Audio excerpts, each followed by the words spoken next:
महायुती सरकारनं हैदराबाद गॅजेटियर लागू करण्याचा निर्णय घेतला आणि ते गॅजेटियर आज जे काही आहे लागू झालेलं आहे ते बंजारा बांधवांवर पडले। मी आमच्या सगळ्या बंजारा बांधवासहित माझं त्या ठिकाणी एक मला त्या ठिकाणी तशा पद्धतीचं वाटतंय, कारण बंजारा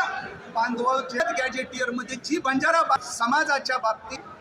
ती लागू केली तर बंजारा बांधव आमच्या गावामध्ये त्या शेड्यूल ट्राईबमध्ये सहभागी होईल आणि तीच मागणी आमच्या बांधवांची आहे आणि त्याच्या पाठीच्या सगळ्या बंजारा बांधवांना या पाठिंब्याचं पत्र देऊनच राज्याच्या सभागृहामध्ये येणाऱ्या डिसेंबरच्या